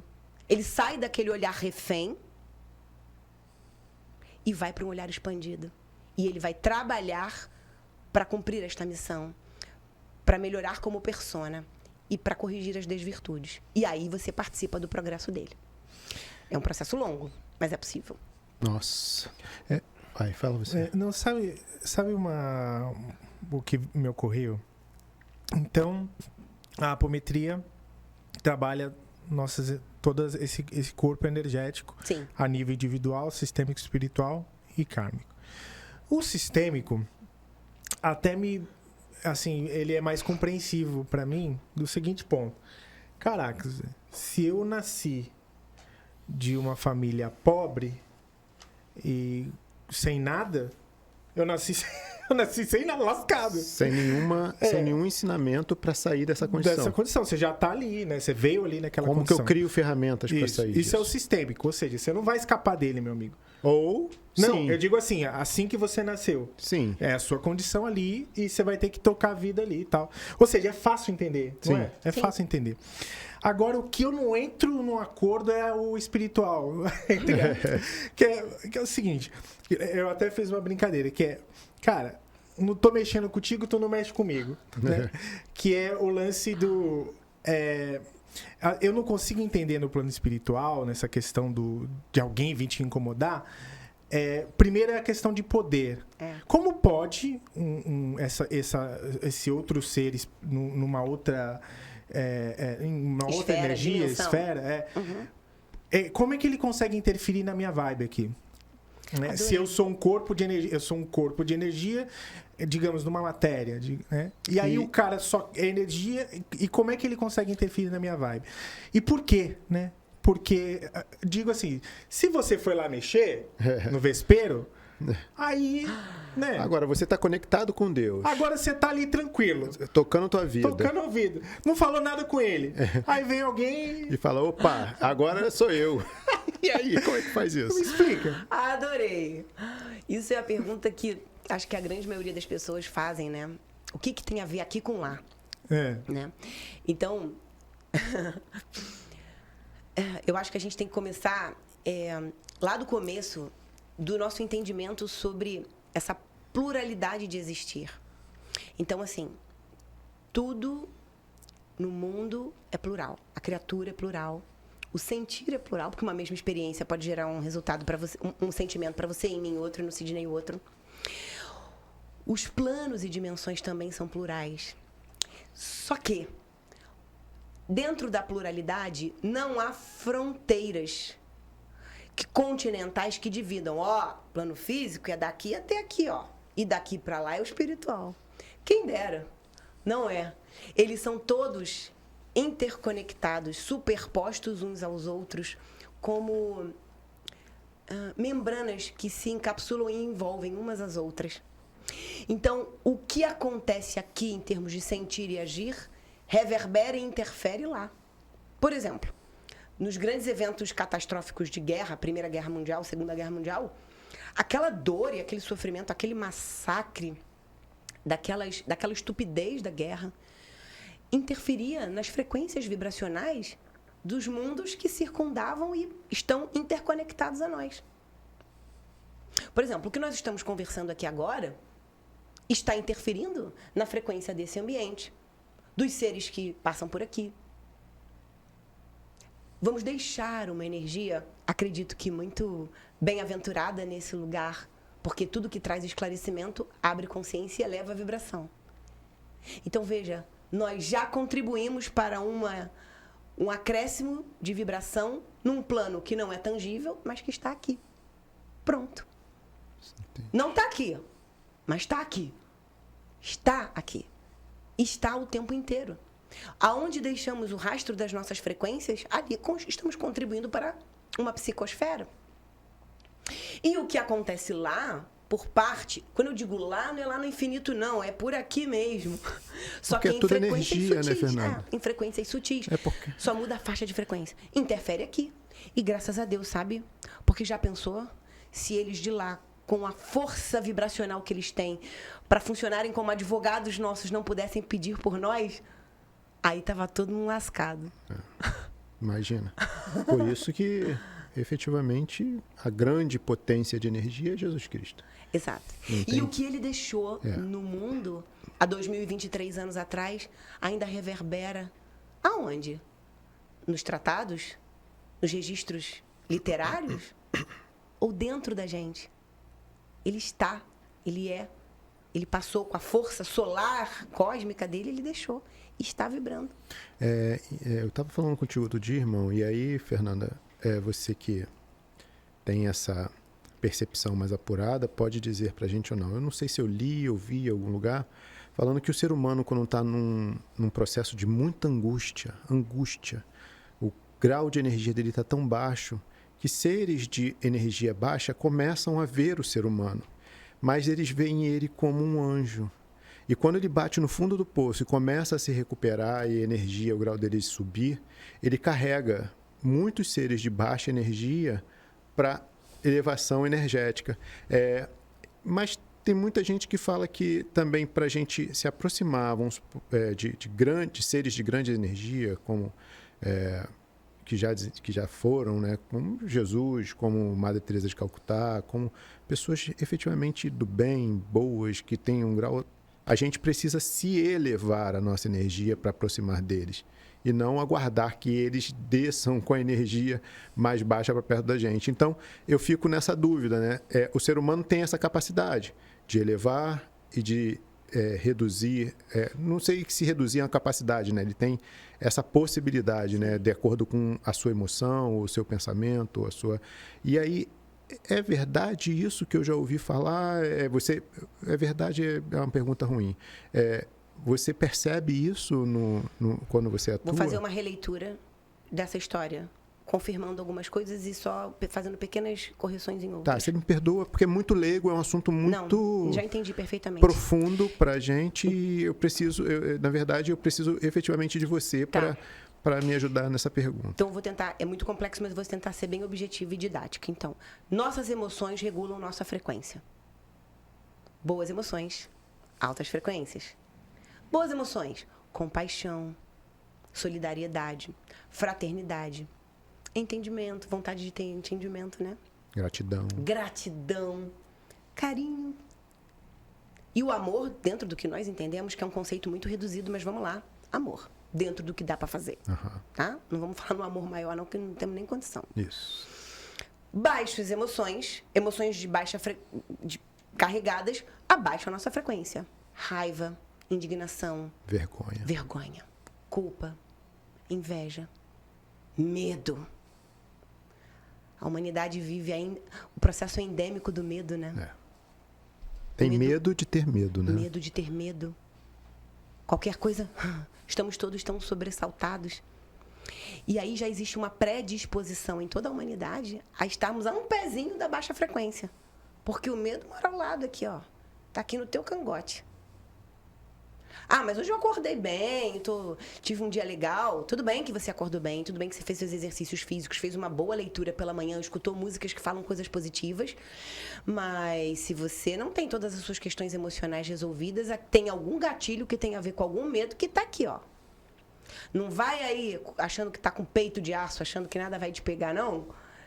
Porque é só alguém chegar e falar assim, olha aqui, ô seu insuficiente. Tá! Gatilho no que o papai dizia pra mim. Você é um nada.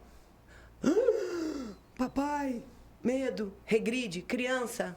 Pronto, acabou a frequência. Uma vez eu vi de alguém uma coisa muito interessante, que ele disse assim, olha, energia e vibração é algo que você tem que cultivar todos os dias para ela vir subindo até se consolidar. E não fique achando você que o fato de você estar bem hoje é que isso já está consolidado. Você só vai saber se está realmente bem quando você se submeter a um estímulo desagradável ou estar entre pessoas de baixa frequência e você sair bem. Se você sair mal, tonto, indisposto, sugado, talvez você não estivesse tão bem assim. Então, existe também uma tendência a nós queremos rapidamente principalmente com esse mundo digital, né? As pessoas estão tão obsessivas em provarem que são felizes, que elas estão dispostas a tudo para que elas acreditem que está tudo resolvido. Só que é tão inconsistente quanto frágil. E quanto mais força elas fazem nas mídias para mostrarem que está tudo bem, mais você vê que é a compensação e não tá. Se tivesse, talvez não tivesse querendo mostrar. Porque eu vou dizer uma coisa para você, Sidney e Marcelo. Quando você está feliz, você tem vontade de falar para alguém? A felicidade, meu amor, se vive entre 4 paredes. Se você ainda tem muita necessidade de mostrar para o mundo, eu te amo e vou gritar para todo mundo ouvir, temos um problema muito sério aí dentro. Porque a única pessoa que precisa saber que você ama muito ela é a pessoa que você ama. Tá entendendo? Uhum. Hoje eu vou postar, desculpem essa observação, mas era necessário. Claro. Hoje eu vou homenagear aqui o sol, a estrela da minha vida. Por que você não vai lá e vive um dia estrelar com a sua estrela? Fantástico. Entendeu? Então, boas emoções, boas frequências. Baixas emoções, baixas frequências. E não é só a questão absoluta do estar bem e estar mal. Existe uma coisa chamada frequência e consistência. Se o predomínio dos nossos pensamentos e sentimentos for, no somatório de uma vida inteira, for positivo, isso vai construindo e consolidando dentro de você uma frequência de uma pessoa leve. E, por consequência, vai atraindo situações bacanas, que tenham leveza. Opa, chegou na fila do banco, não é que alguém te cedeu a vez na fila? Isso é sorte? Não, é boa frequência. Você estava tão bem vibrado que alguém que você não conhece na fila, que estava numa boa vibração, se sentindo inconscientemente atraído por algo que veio com você, falou, não, passa aqui, passa aqui. E os caminhos vão se abrindo na vida e vai fluindo. E uma coisa puxa a outra. E aí, obviamente, os seres que vivem na erraticidade, que estão ali vagando, eles, os de melhor frequência, tendem a se conectar, e os de baixa frequência tendem a se conectar quando você está negativo, pessimista. A pessoa que já acorda reclamando, e não é só o reclamar de falar, porque a gente acha assim, ah, não, eu não sou um reclamão, não. E os seus pensamentos, hein? Só bota na televisão naquele canal que traga uma argumentação verbal, uma argumentação mental. Você fica ali processando, maquinando. Tudo que você vê no mundo, você quer pontuar uma crítica. Isso aqui não tá legal. Ah, também, ó. Tinha que ser, não sei o quê. Então, esse conjunto da obra de reclamar mentalmente ou verbalmente vai baixando a sua frequência. E aí, coisas desagradáveis podem acabar acontecendo, porque por ressonância você atrai aquilo. Pela lei da ressonância vibratória. E junto com fatos ressonantes à negatividade, vem seres ressonantes à negatividade. Então, se você está predominantemente ao longo de uma vida pensando e sentindo negativo, vai ficar mais difícil dar o levante, primeiro porque você escolhe ser o mesmo ser. Se você faz as mesmas escolhas sempre de ser negativo, como você pode obter resultados diferentes se as escolhas são as mesmas? E a escolha começa dentro, no que a gente escolhe. Agora, é um crossfit, né? É uma ginástica. Porque se você já está mal habituado a pensar e sentir errado, é como uma pessoa que não consegue acordar ou passar um dia sem comer doce. Suponha que seja o doce o problema, não pode. Uma pessoa que não consegue passar um dia sem beber álcool.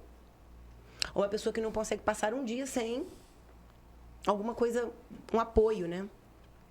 Um ser humano, em média, pode ter até 30 vícios emocionais, gente. Vícios emocionais do abandono. Todo dia acorda, vê alguma coisa. Claro, né?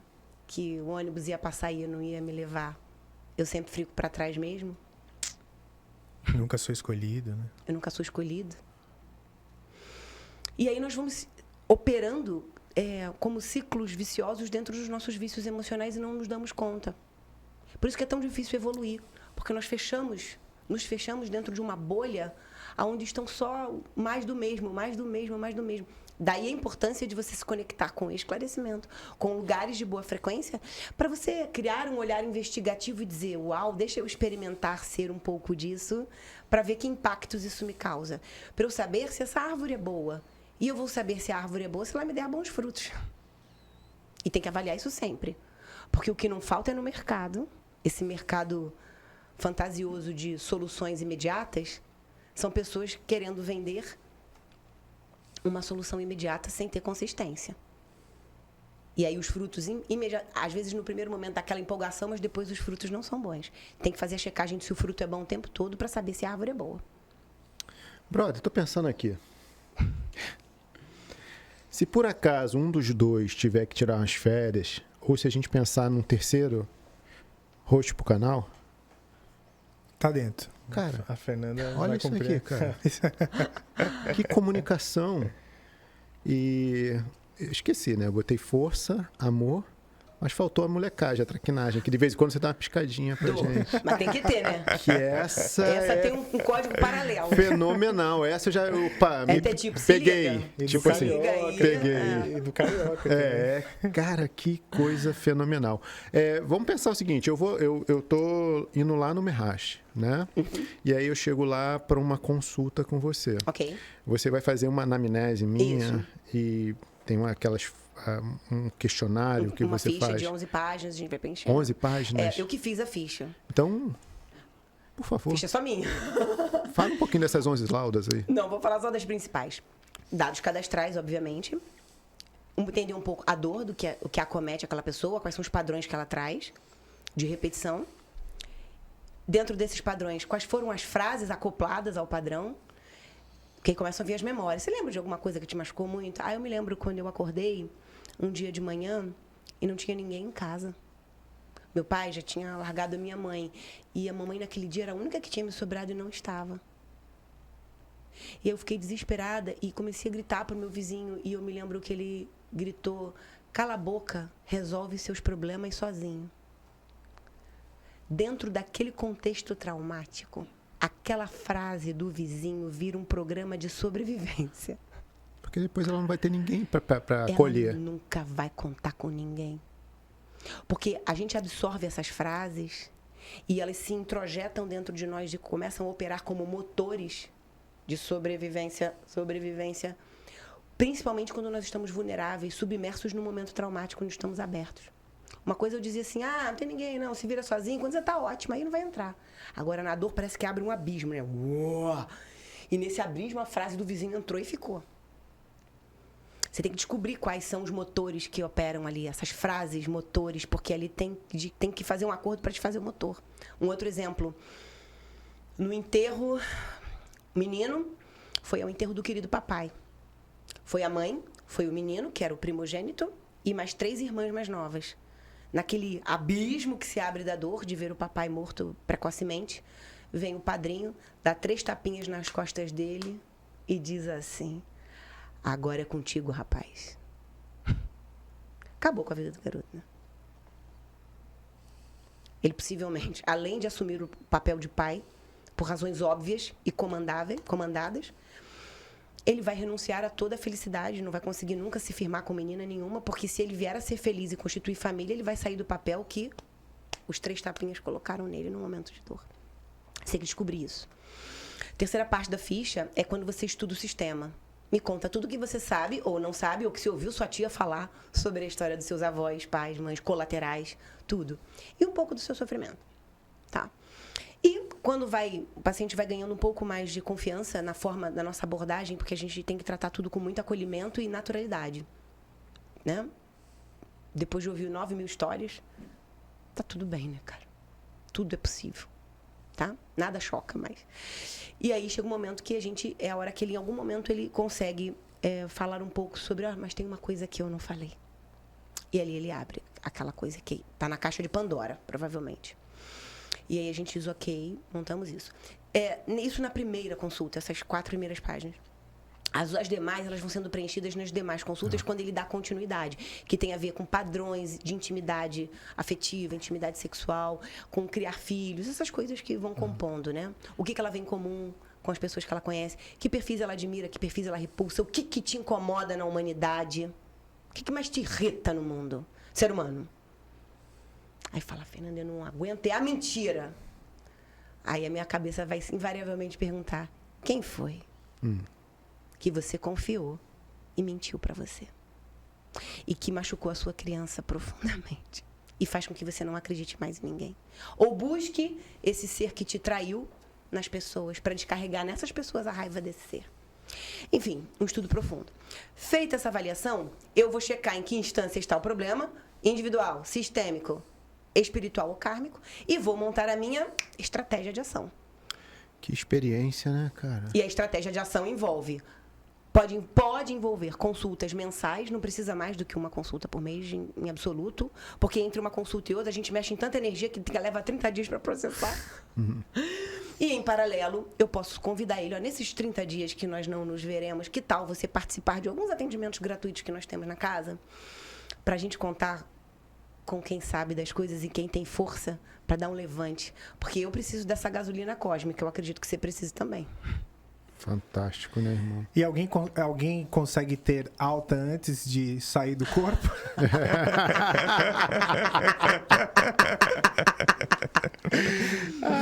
Se eu te falar, Marcelo, que é assim, a maioria das pessoas recebem alta e saem felizes, porque, na verdade, a alta é dada quando o objetivo dela é alcançado. Ou seja, ela percebe e se conecta com aquela emoção ali e ressignifica ela. Ressignifica, começa a agir em prol da mudança.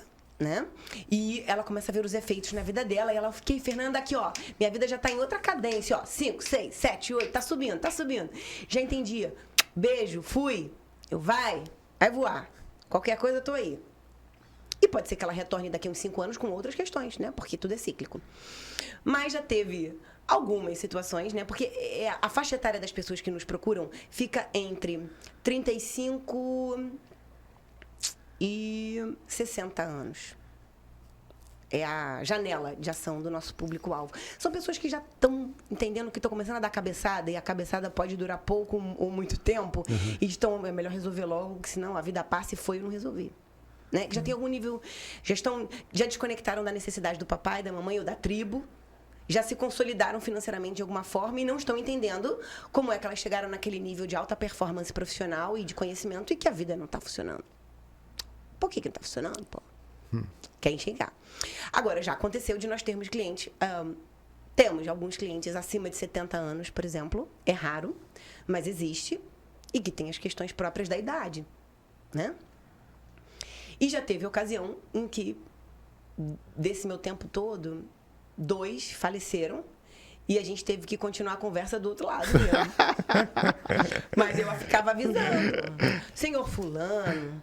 Tá na hora do senhor desgarrar desse apego, isso não faz bem pro senhor, vamos lá que eu te ajudo, vamos entender. Não, mas tem que ser assim, menina, tem que ser assim. Aí quando desgarra, vai lá. Aí apareceu lá. E eu tô sentindo uma energia, eu falei, conheço essa energia, no trabalho público, né, gratuito. Daqui a pouco eu ouço a frase que ele dizia todas as consultas. Ele dizia, quem sabe faz a hora, não espera acontecer. Mentira. Peraí, ele só se despedia de mim falando isso. Fui. Quem sabe faz a hora, não espera acontecer. E aí ele falou, quem sabe faz a hora, não espera acontecer. Opa, é ele. Vem cá que eu te falei pra você fazer direito. O que você tá fazendo aqui? E aí, mentalmente, o diálogo é mental e a gente continua. Por que você não fez a hora certinho? Tá aqui por quê? Aí fui pedir ajuda e a gente, obviamente, dá encaminhamento para que essa educação seja feita nas instâncias onde estão as frequências, onde ele faz parte agora, né? Fernanda, você já pensou em escrever um livro? Está escrevendo? Como é que tá isso? Meu marido me cobra isso desde que eu sou casada com ele. Só que eu vou te falar, hoje o meu maior problema, Sidney e Marcelo, é a gestão do tempo. Na verdade, é o problema do mundo, né? Não é uma exclusividade, um privilégio meu.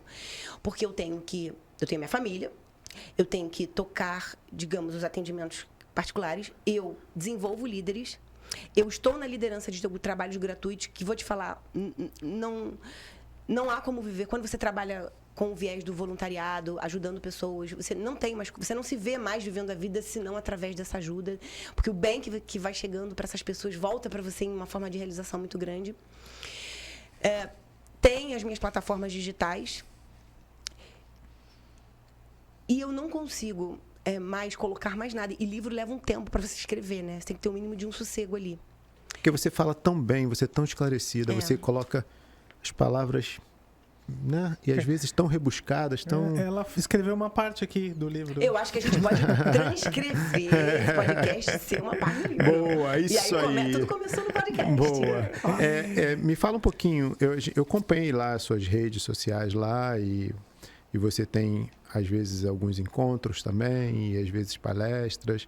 Como é que você faz essa interseção entre o espaço e esse trabalho extra de... O gratuito? Não, o de palestra, o de motivacional, emocional. Então, hoje, agora, nesse ano de 2023, até o primeiro semestre agora de 2023, eu ainda encarava muito o levar conhecimento através de eventos, cursos presenciais.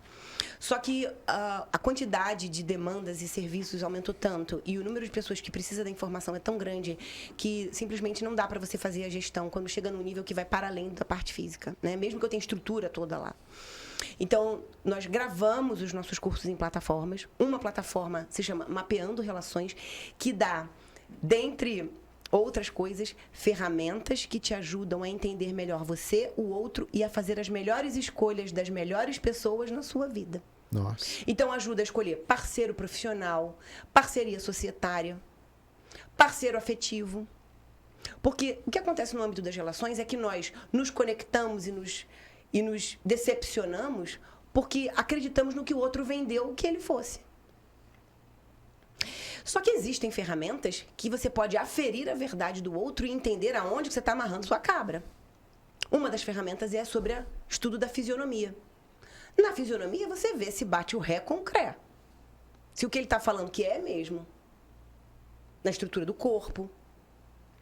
Além da fisionomia, isso é um capítulo da plataforma, a gente tem uma outra técnica que é entender o sistema familiar. Quando você está conhecendo outra pessoa, invariavelmente, e aí, tua mãe, tua família, de onde você veio? Qual o seu cabedal de histórias? O que seu pai sempre dizia? Como era? E ali, num dos capítulos do Mapeando Relações, você passa a desenvolver um olhar sistêmico sobre alguém que te contou experiência, porque a pessoa ela vai dizer, não, meu pai e minha mãe tiveram isso, mas isso me abalou, não. Mentira! Para de acreditar nisso. Genial. Não, o meu medo é a pessoa fazer esse curso todo e depois não encontra ninguém, né? Chateado eu tô porque eu não fiz esse curso antes. Então faz o seguinte, você vai lá falar com a Fernanda e depois a gente conversa. Porque tá tudo errado. Tá tudo errado. E por que a gente não fez esse curso antes? Pois é. Eu não ia. Eu tô quieto. Uma vez falaram isso, tô com medo de fazer, amor, brincadeira. Bom, se eu tivesse feito o curso, a escolha teria sido a mesma. Eu também, tá, Aline? Tem um capítulo que fala sobre essa parte das doenças, eu botei um pouco das doenças mais comuns. A pessoa que você está se relacionando começa a falar, olha, Fernanda, fulana, o que é? Eu tenho sempre muito problema de rim, assim. E aí você já sabe que se a pessoa tem problema renal, ela pode ter um problema de liquidez, um programa de liquidez, de afogamento ou de abandono. Tá disposta a encarar? Vai ajudar ele? Eu tava com os 3.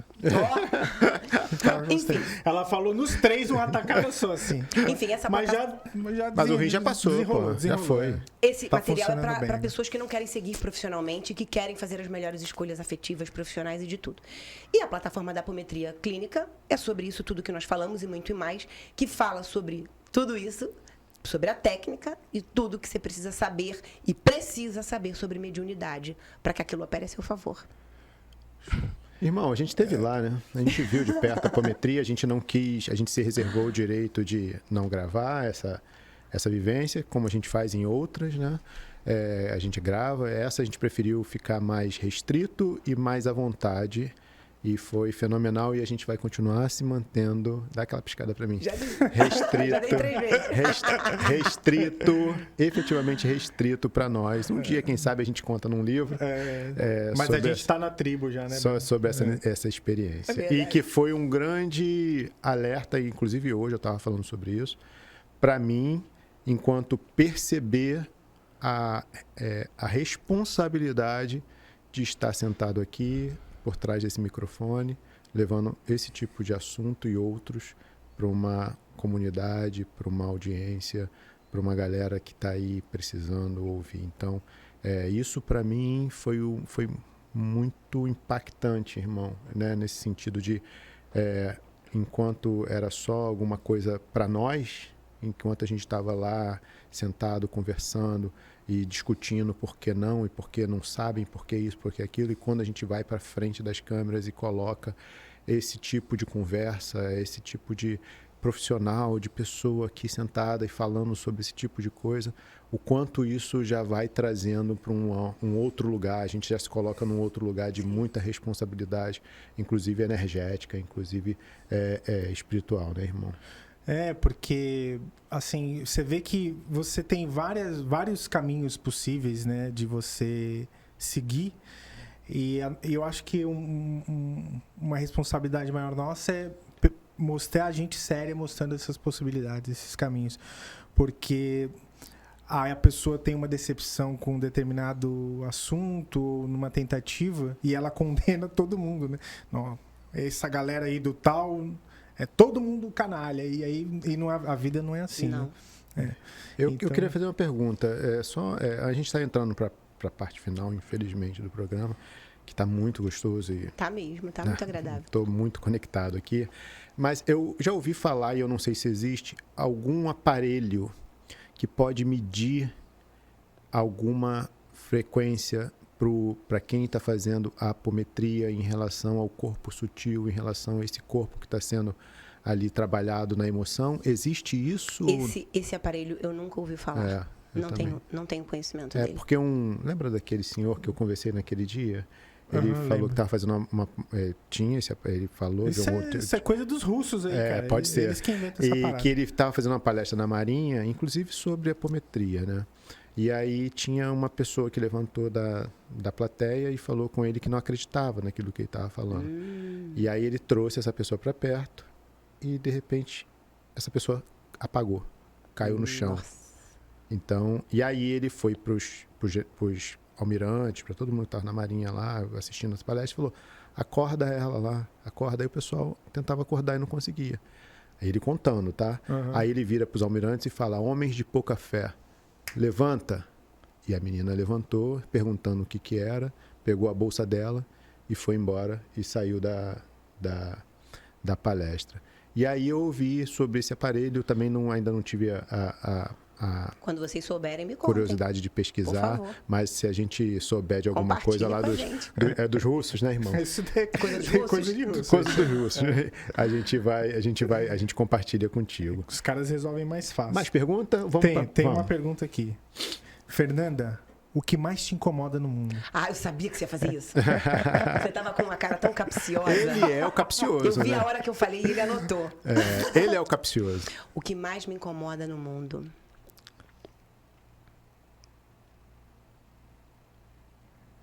é a ruptura da coerência. É quando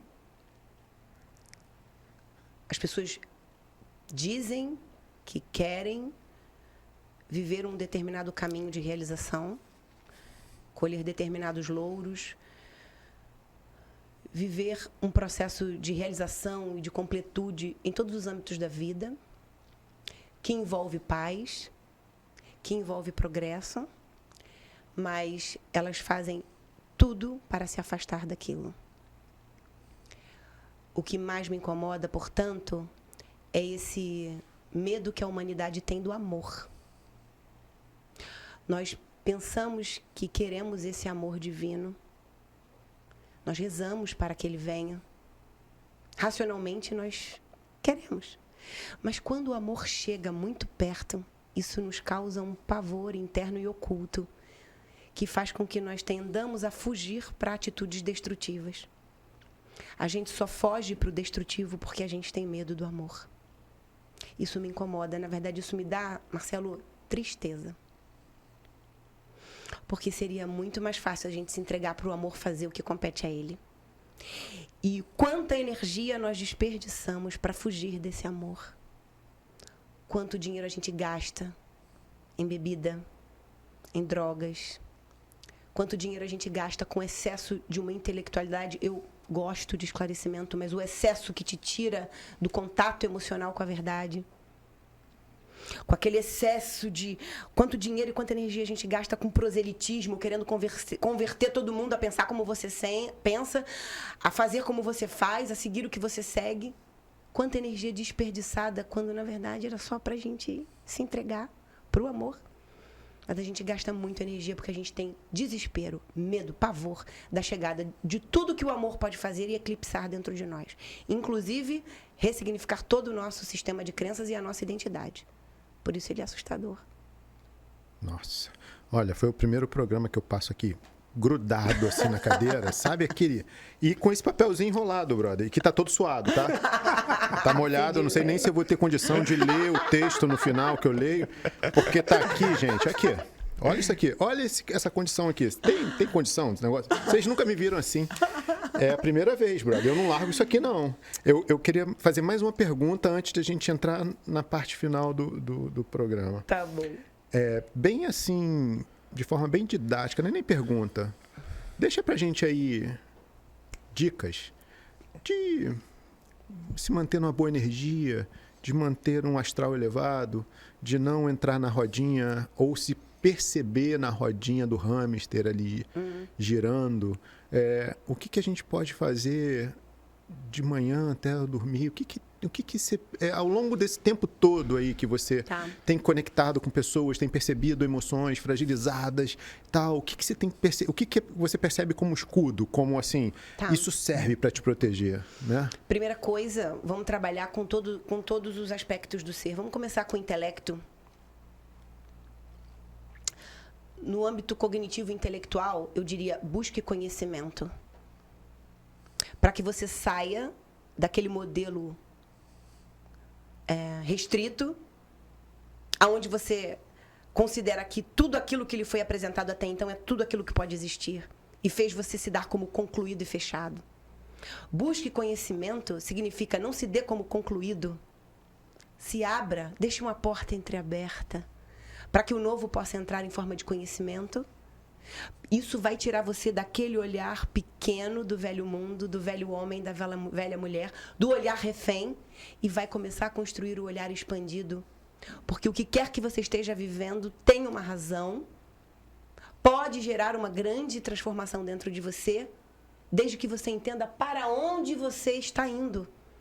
Ninguém se movimenta para a mudança porque ninguém sabe, Sidney, para onde vai.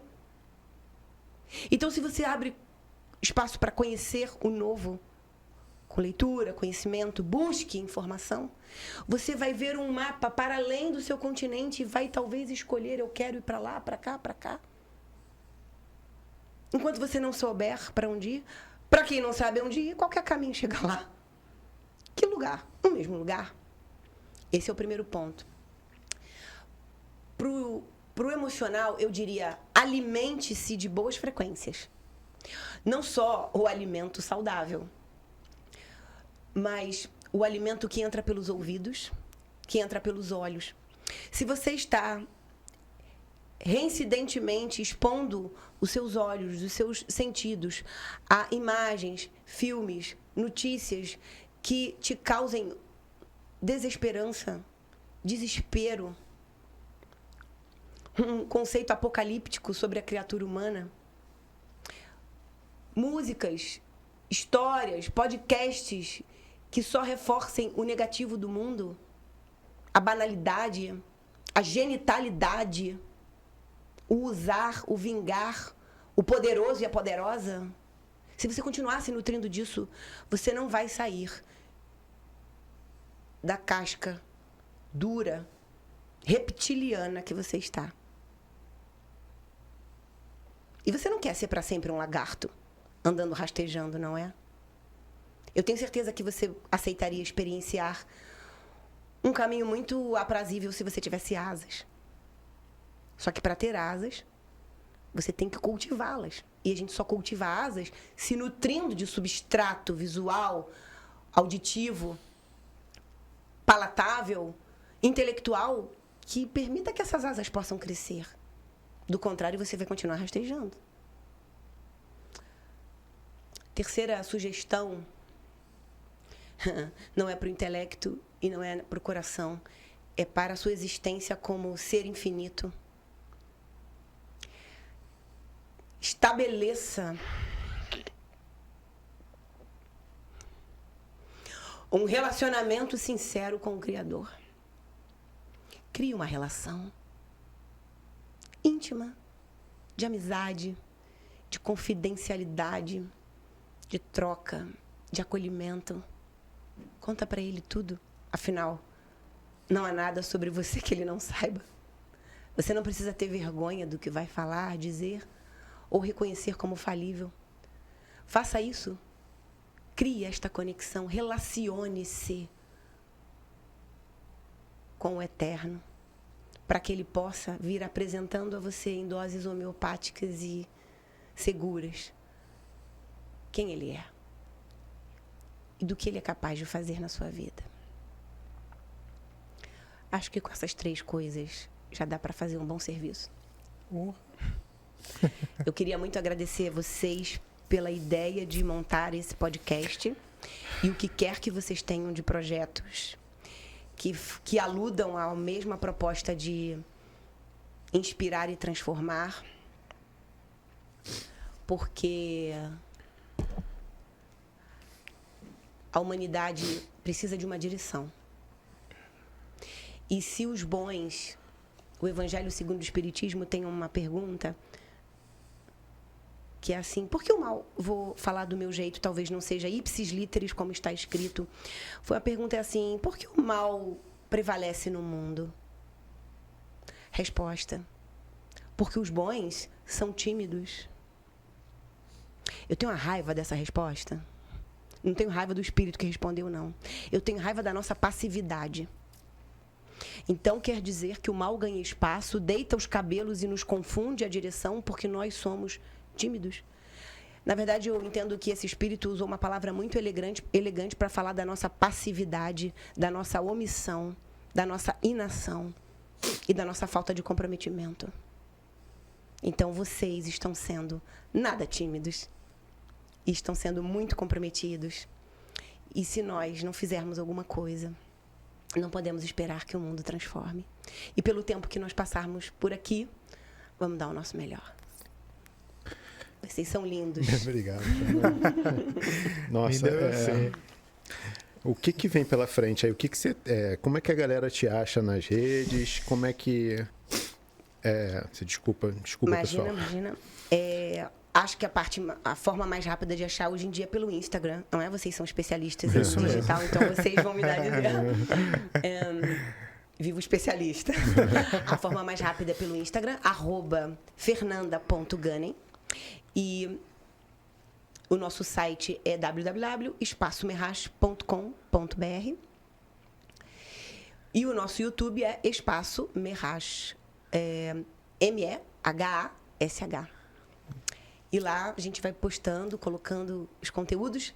No nosso Instagram nós temos lives mensais ligadas a relacionamentos e essas dicas de como ler o indivíduo e ver que ele está te jogando a maior história para disfarçar que ele realmente é, para que você possa fazer as melhores escolhas e pare de dar cabeçada.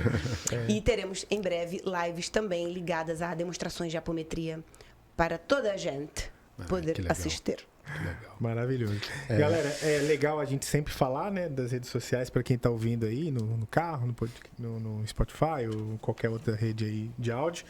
Mas para quem está aqui no YouTube, tá tudo aqui, o link na descrição desse episódio maravilhoso para facilitar a vida de vocês. E aí para todo mundo que precisa tratar das suas várias camadas, tá aqui a Fernanda para nos ajudar, esse ser maravilhoso de luz. E, cara, como eu saio feliz desse encontro e como é poderoso, né? Como é poderoso esses encontros, assim. E, nossa, eu só tenho a agradecer. Você é maravilhosa, fantástica, linda. Muito obrigado por toda a sua disposição de estar aqui com a gente, de estar servindo, né? E essa mensagem linda que você deixou que é o ponto que a gente quer tocar, que é dar mais opções às pessoas, né? Porque a gente está preso aos Netflix, a qualquer outra plataforma de streaming. Quando eu digo preso, não estou culpando a Netflix, eu adoro a Netflix, assisto Netflix, mas é da gente ter mais opções de acessar esses conhecimentos que às vezes não estão escondidos ali, né? E às vezes a gente está tão adormecido, a gente não está buscando isso, então a gente precisa bater com o pé na porta e cutucar, ei, ó, tem outras coisas mais legais aqui para você ver se isso faz sentido para você ser um ser melhor de luz aí para você viver essa vida. Você usou uma palavra que eu adoro, pé na porta. Eu sou super pé na porta. Dá pra ver. Irmão, obrigado, porque eu estava emocionado aqui com as palavras da Fernanda enquanto você assumiu aí as carpetas, mandou super bem. É sorte que eu sou o delay dos afetos. Né? Você vai chorar só à noite agora. Gente, então, dando continuidade aqui aos nossos trabalhos, Fernanda, a gente tem o costume de pedir ao nosso convidado e pedir ao nosso Marcelo Menino uma frase para deixar para nossa audiência. E aí eu queria, pode ser uma frase por conta do programa, por tudo que você sentiu aqui, pode ser uma frase que você leva para a vida, pode ser uma frase que venha na sua mente, uma frase para nossa audiência beber um pouquinho. Tantas frases que se interconectam e se complementam, mas vamos lá. Eu diria 2. Faça a existência ter valido a pena em cada passo da caminhada. E a segunda, diretamente ligada à primeira, é: coloque a sua verdade em tudo que você faz. Maravilhoso. Fantástico, hein, irmão? Quando você abre esse caderno aí... Não, eu marquei uma coisa aqui... Eu até desisto de ler. Não, que faz sentido, né? Que está relacionado aos apegos, né? Você pode se desintegrar no riso, no cheiro, no amor, na música. E é por isso que o apego mata. Então, experimenta de tudo e solta. Maravilhoso. Amei. Nossa. Manda pra mim. Eu falo, quando ele abre esse caderno... Manda pro meu zap. Eu, Fernanda, sempre termino com um texto, né? Com um texto daquilo que eu percebi enquanto eu estava ali estudando o nosso convidado, na escolha da música. E eu vou ler para você e para nossa audiência o que eu escolhi para esse nosso episódio. Certo. Quando os olhos veem o que ninguém mais vê, imagens aparecem mesmo sem querer. Quando cada sonho se torna real e tudo que acontece é sempre um aviso, um sinal, se um dom especial é dado para alguém, é para ajudar o bem na luta contra o mal. É como a luz do sol que toca um cristal e em 7 cores mostra assim que tudo é natural. É como o som do mar que vem nos alcançar para nos mostrar o amor que existe além do olhar. Obrigado, Fernanda. Sua autoria, Sidney? Não, quem dera. Mas para você. Muito obrigada. Muito obrigada. Obrigado pela sua presença, obrigado pela troca, obrigado pelos conceitos, pelas informações, pelo conhecimento. Acho que a gente tem muito mais coisa para falar. A gente podia falar aí mais de 3, 4, 5, 6 horas, porque faltou tanta coisa aqui, mas tudo que veio bastou. Obrigado, irmão. Vocês são os queridos. Vamos dar a mão? Valeu, galera. Vamos Obrigado. expressar com o corpo essa conexão? Olha aqui, ó. O Rai da Cabala. Eu tenho o Raizinho da Cabala, que é, na verdade, fantástico. A gente é o Rai da alta energia, da vibração, da saúde, da proteção. Valeu, né? Valeu, cara. Valeu. Obrigado a todos vocês. Foi Que encontro maravilhoso, né? É. Maravilhoso. Muito obrigado. Como nunca antes. Como nunca. Sempre. E é legal isso, né? Essa sensação de a sacieza e a vontade do quero mais. Né? E meu papel amassado, meus olhos, maquiagem, se eu tivesse passado hoje já tinha ido, ainda bem que eu não vim, né? E foi tudo hoje, gente. Entregamos tudo, cara. Isso fantástico. Aí. Aproveita aí, galera. Tamo junto e todo mundo na paz. Obrigado. Gratidão a vocês. Namastê. Namastê. Beijo. Beijo.